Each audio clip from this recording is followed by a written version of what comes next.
After months of intense waiting, the next Call of Duty game by Infinity Ward is finally here. Call of Duty Modern Warfare 2 continues the story that players were left with from the previous Modern Warfare, and includes some new and intense features. Does the game live up to all the hype, or are we just getting the same game with a few new additions?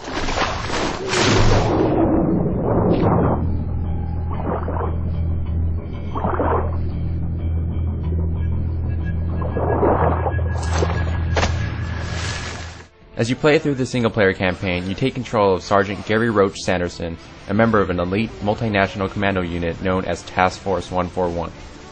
Other characters return, such as Sergeant Soap McTavish, as well as other familiar faces. The story is set about 5 years after the first Modern Warfare, and the Russian nationalists have returned under the leadership of Vladimir Makarov.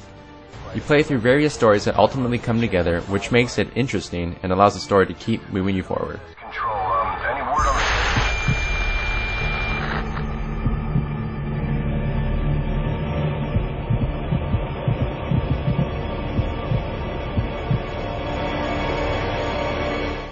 Throughout the campaign, you are taken everywhere from the harsh conditions in the snow to the sandy deserts in Europe.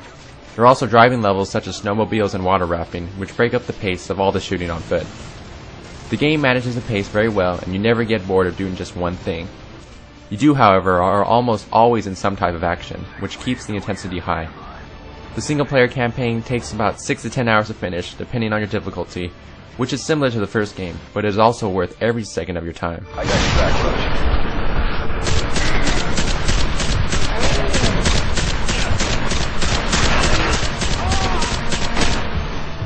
On one of the single-player levels, you play as a terrorist, going through an airport terminal, killing all the civilians. Before you start the single-player campaign, you're asked if you don't want to play any controversial levels, which lets you skip the level, but I think that since Infinity Ward wanted to make a game that was very realistic, including this part was definitely a thought-out decision.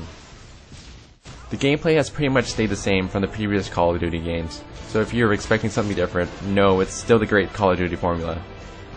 There are new weapons such as the TAR-21, which is a new assault rifle, and the Riot Shield, which you do get to use in the single-player campaign. They are fun to use, but don't really add anything special to the gameplay. Take out those vehicles! So one of the biggest new features in Modern Warfare 2 is the new Special Ops mode that includes 2-player cooperative play. Spec Ops mode includes several fast-paced action missions similar to the Horde mode in Gears of War, or Halo ODST's Firefight mode. Most of these levels are more difficult than normal campaign missions, but they are not related to the main storyline at all.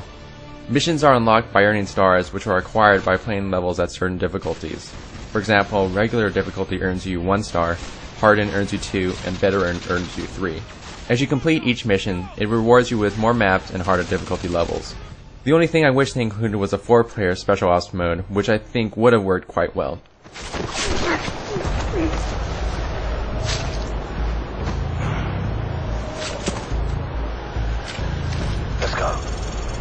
And finally, the mode that most players will continue playing for months or years is the multiplayer mode. All of the same modes are back, like free-for-all and team deathmatch, and there are also over a dozen new maps to play on. They range in various locations from the desert to airport terminals. Kill streaks are back, and there are even more to love.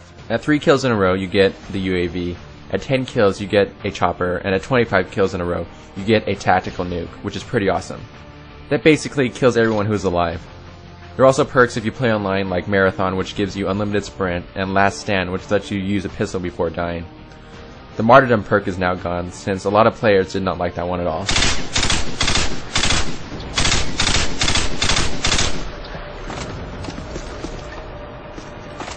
Overall, Modern Warfare 2 brings back and refines everything we loved from the first game.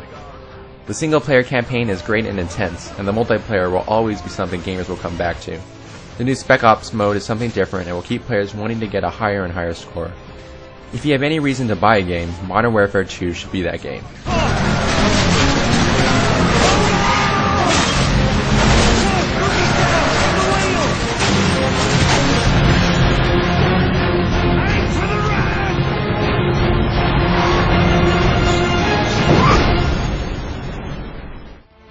We give Call of Duty Modern Warfare 2 a 9.7 out of 10.